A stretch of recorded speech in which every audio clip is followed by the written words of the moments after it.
Colleagues, we continue our working day, and now we will have invite known conductor Kyrylo Karabyts, and he's the director manager of the project of Adam Mickiewicz, Eva Bogush-Moore, and the main producer of the holiday during the Independence Day, Sergiy Proskurnia.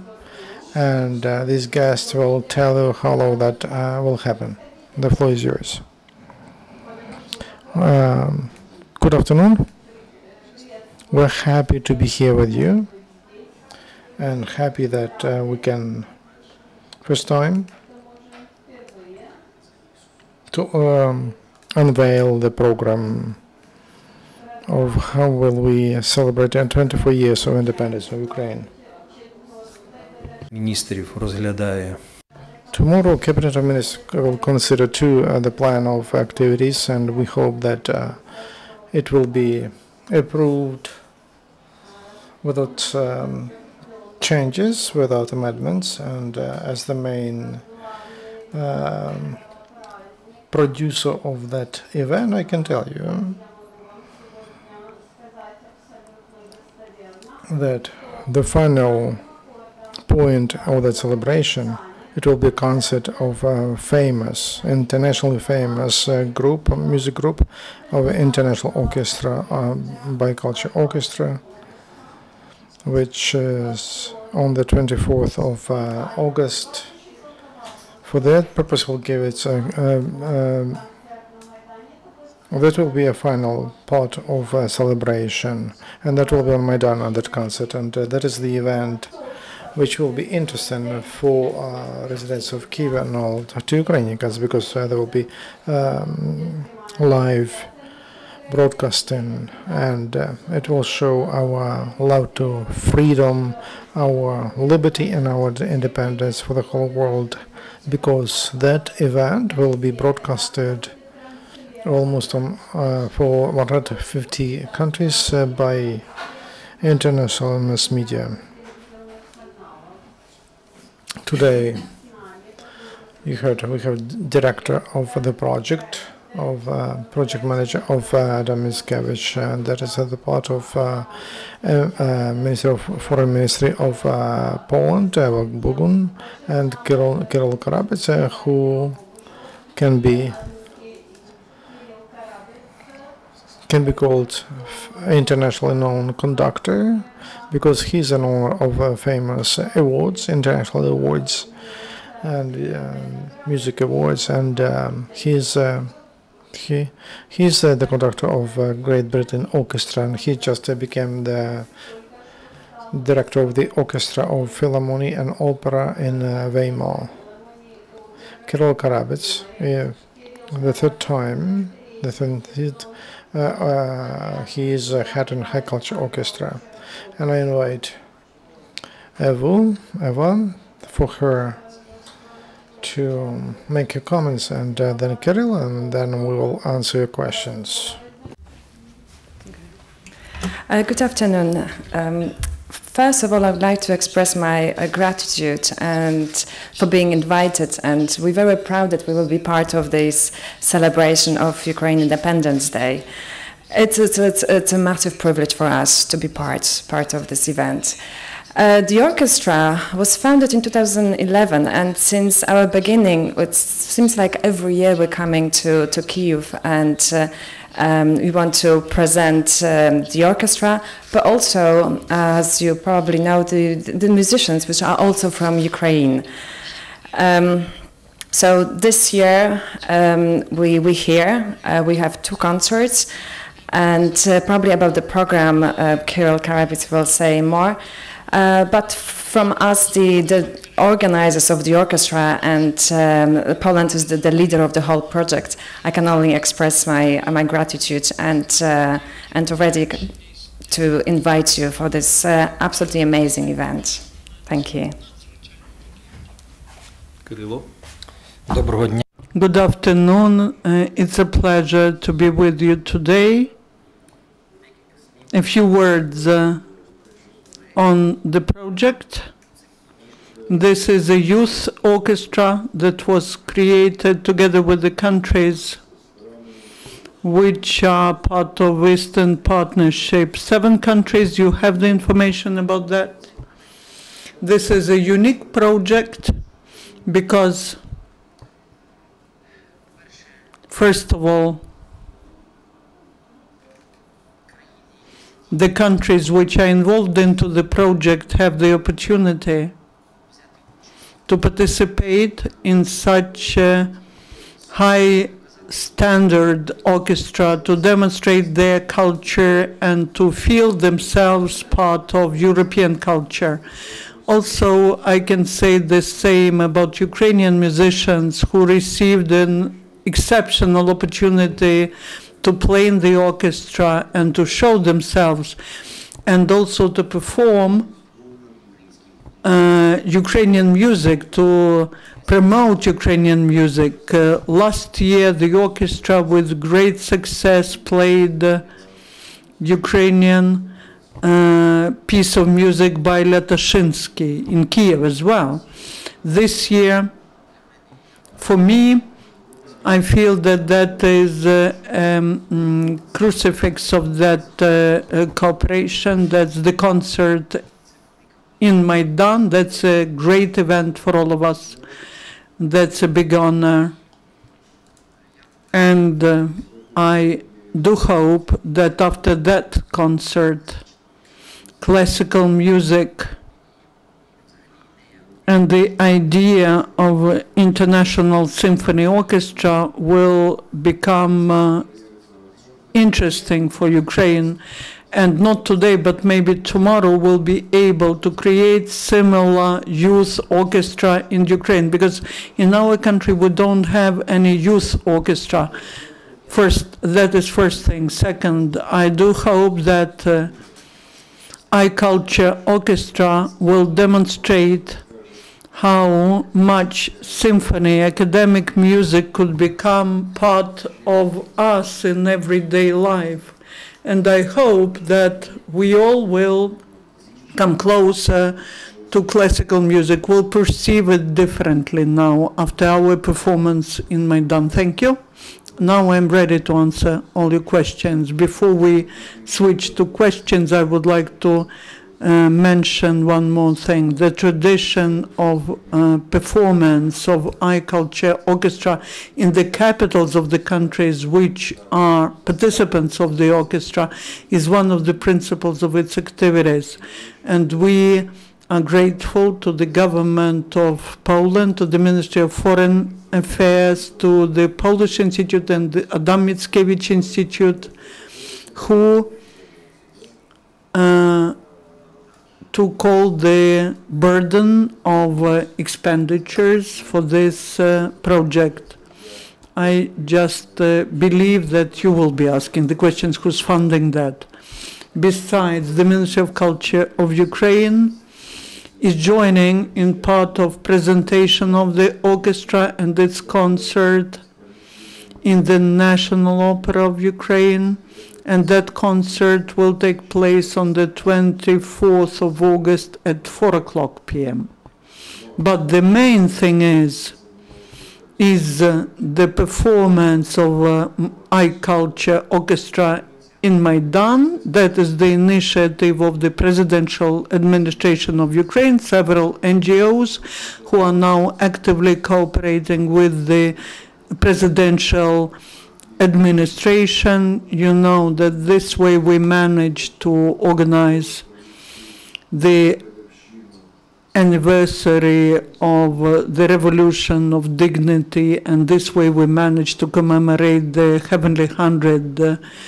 In that format, we had the Day of Memory on the 8th of May and the 9th of May Day, and now in this similar format, which is very close to classical art, which is now becoming very interesting for different parts of population of Ukrainians, especially it becomes interesting for youth. So we offered that we will mark the Day of the Flag of Ukraine and the Day of Independence of Ukraine in the same format. And I would like to thank the administration of the President for assistance. And now your questions, our answers. Introduce yourself before you ask a question. Yulia Benti, independent journalist. I have several questions. Anyone can answer.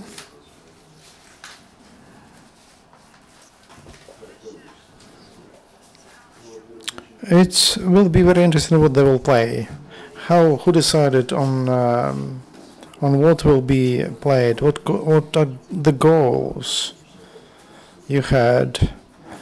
Why that or the other music is related to those goals, and maybe it's a priority of orchestra. So, second point: will that program will be played in the opera house? Will it be the same? What they will play, or there will be some differences? About youth orchestras. I remember that Kyrylo was working with Kharkiv Orchestra. And is it really a problem? Are they still in existence? So,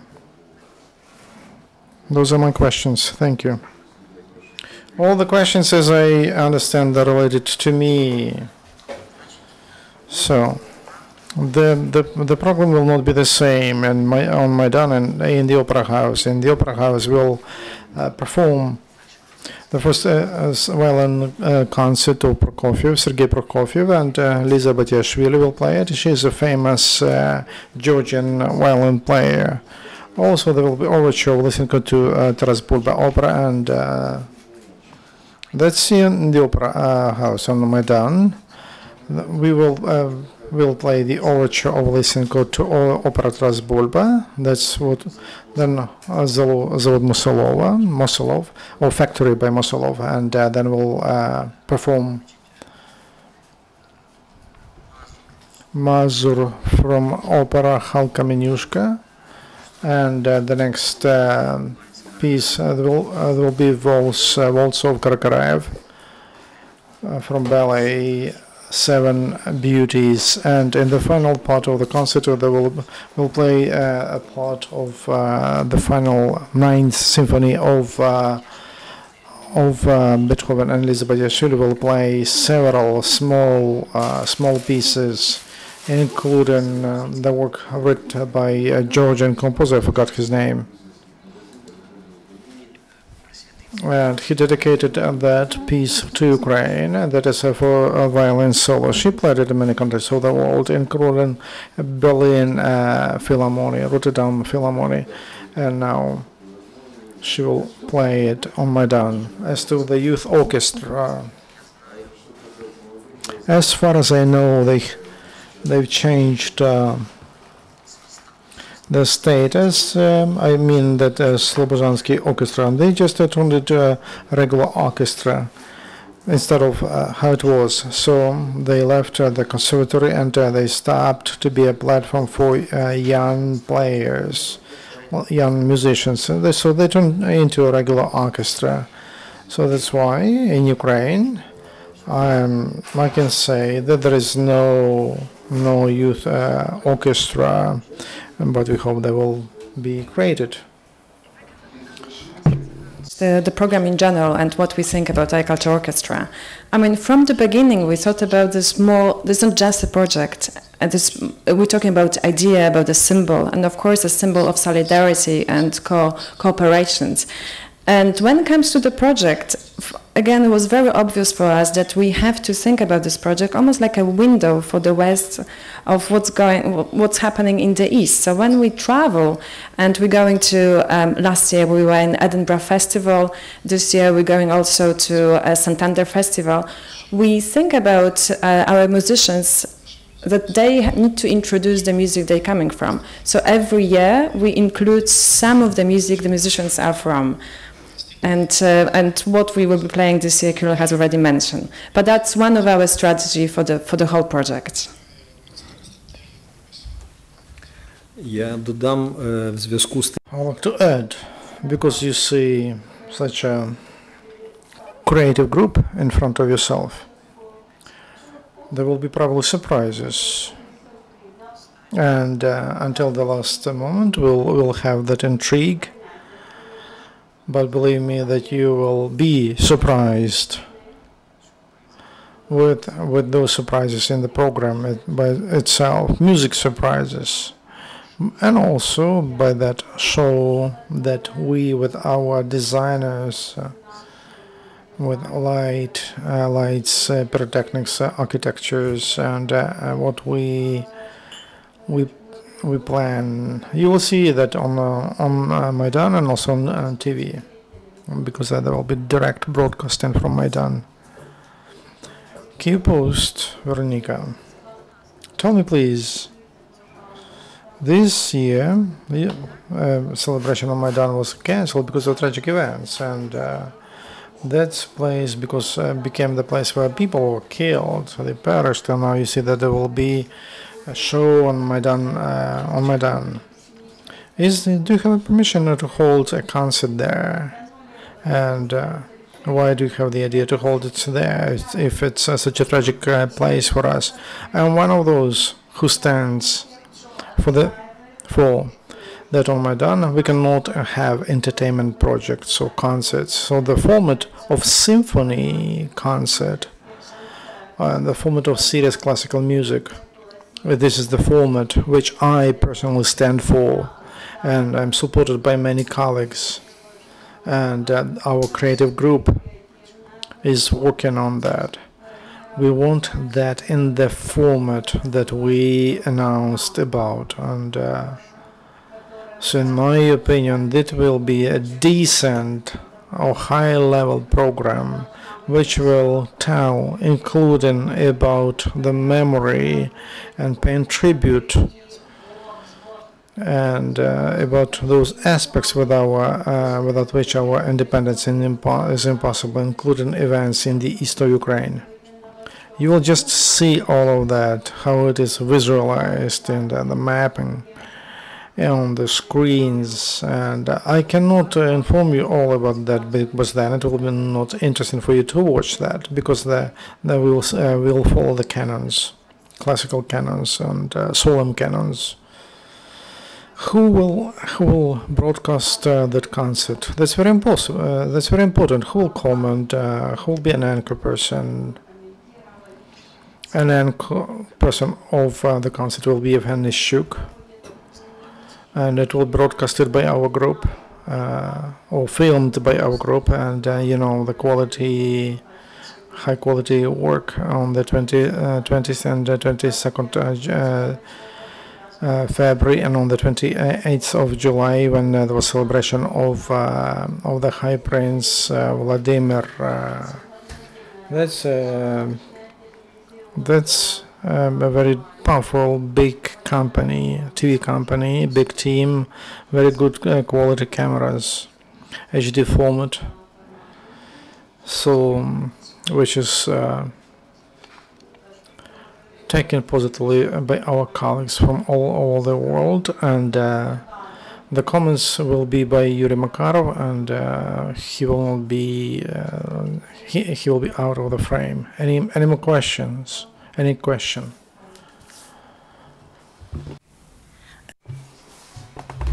Liga Business Informed. The question is to Mr. Proskurnia. Do I understand you correctly that there will be no military parade at the Independence Day this year? We are moving away from military tradition. Are you talking only about concert program?